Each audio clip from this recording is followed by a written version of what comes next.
Olá a todos, vamos à nossa última videoaula dos conceitos de corrente alternada. Já vimos o que é frequência, o que é período, valor de pico a pico. Vimos os conceitos na última aula de tensão instantânea, que é muito importante. Vimos o que é frequência angular, ângulos em radianos e graus, a configuração da calculadora. Agora vamos conhecer o que é valor médio. O que é valor médio? Média é média que vocês já conhecem, né, pessoal? É a média aritmética de um dado número finita que tem fim, de valores de eventos não contínuos. Isso aqui é importante, eventos que eles, eles não continuam, eles são finitos.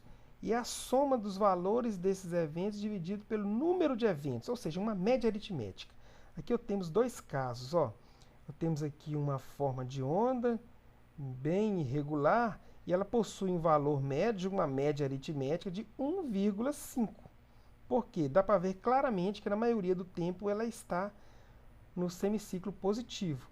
Agora, uma forma de onda simétrica, que é o caso dessa aqui, ó, ela tem a mesma amplitude no semiciclo positivo e no semiciclo negativo, então a sua média é zero, ou seja, o valor médio de uma senoide é sempre zero devido à sua simetria.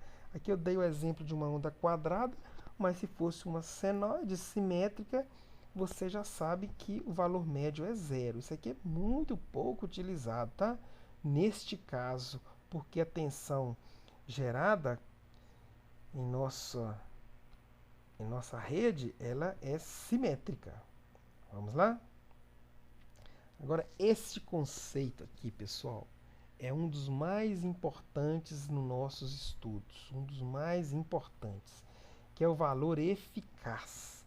O que é valor eficaz? Também conhecido como valor RMS, que vem do inglês Root Mean Square, valor quadrático médio. Tá? Então, quando eu falar valor eficaz ou valor RMS, é a mesma coisa. O que é isso? Representa a capacidade de produção de trabalho efetivo de uma grandeza variável no tempo. No caso aqui, tensão, né? Entre excursões positivas e negativas de uma função. Ou seja, temos ali uma função senoide. Então, ela possui um valor de pico, que vocês já conhecem, e ela possui também um valor eficaz. Mas o que é isso? A relação da tensão eficaz com a tensão de pico é essa aqui, ó. Tensão eficaz é igual a tensão de pico dividido por raiz de 2. Ou tensão eficaz é igual ao valor de pico vezes 0,707. Você pode usar qualquer um dos dois, tá? Que dá o mesmo resultado. Eu prefiro trabalhar com raiz de 2, mas pode ficar à vontade com um 0,707. Mas o que é esse tal valor eficaz? O valor da tensão eficaz, ele é um valor que produz numa resistência o mesmo efeito que uma tensão contínua constante nesse mesmo valor. Ou seja, imagine você com um circuito de corrente contínua, você tem lá um certo valor de resistência. Então, você tem o circuito alimentado, uma corrente circulando, e você tem uma potência dissipada nessa resistência. Vocês conhecem muito bem lá da eletricidade 1, né? E qual que é a tensão alternada que vai fazer com que essa potência seja dissipada da mesma forma como se fosse contínua? Já que a minha tensão alternada, ela possui valor médio zero, tá? Mas quando eu alimento essa carga com tensão alternada, qual que é o valor em alternada que produz o mesmo resultado se fosse contínua? Esse valor é chamado de tensão eficaz. Ok? Entenderam o conceito, que é muito importante? Agora, por que esse aqui é um conceito mais importante em nossos estudos? Porque os instrumentos comuns de medição em corrente alternada, ou seja, os voltímetros, amperímetros e multímetros, fornecem valores eficazes somente para sinais senoidais. Ou seja, Se eu pegar o meu multímetro e ali na tomada medir a tensão, ele vai me dar o valor eficaz da tensão. Ou seja, eu vou ter ali 127 volts de corrente alternada eficaz. Para quem tem 220 em casa, 220 volts eficaz, alternado, é claro, né? E assim por diante. Então, entenderam o conceito? O multímetro mede tensão eficaz, não mede tensão de pico. Tensão de pico tem que fazer o cálculo. Existe um outro instrumento que mede tensão de pico, tá? Vamos ver mais no final. Vamos lá. Outro conceito importantíssimo para a próxima etapa. Depois da avaliação, esse conceito aqui nós vamos trabalhar bastante. O que é defasagem angular? Representado por essa letra grega aqui, ó. Se não me engano, é o φ ou θ, não me lembro. Então, ela é medida em graus. Indica quanto uma função senoidal está deslocada no tempo, defasada. Então, uma senoide, normalmente, ela começa no zero. Vocês viram que todas as figuras de senoide que vimos aqui sempre começam no zero. Estão vendo? Ou seja, ela está faseada. Começou no zero, ela está faseada. Então, eu tenho aqui três senoides. Ó, três senoides. A senoide A está faseada. Por que ela está faseada? Porque ela começa no 0 graus. Agora eu tenho aqui a senoide C e a senoide B. Reparem a senoide B. Fase A aqui é sempre a referência, tá? Um referenciando a outra. A fase A está faseada. E a fase B, olha só. A fase B, ela começou aqui, ó. Começou bem antes da fase A. Como é que você sabe que ela começou antes? É o momento que ela começou mesmo. Veja que quando a fase A começou, a fase B já está no 90 graus. Então, podemos falar que a fase B está adiantada. Ou então, o seu ângulo de defasagem angular é mais 90 graus. Então, se o ângulo for positivo 90 graus, ela está adiantada. Se o ângulo está negativo 90 graus, está atrasada, que é o caso da fase C. Reparem a fase C, onde que ela começou. A fase A começou lá e ela demorou 90 graus para começar. A fase C está atrasada. Então, o seu ângulo é 90 graus, porque ela começou, quando ela começou, a fase A já estava com 90 graus. Ok? Agora, vamos ver aqui um exemplo prático. Isso aqui é muito importante quando estudarmos tensão trifásica, tá? Então, dois geradores com a mesma velocidade angular, defasados de 45 graus.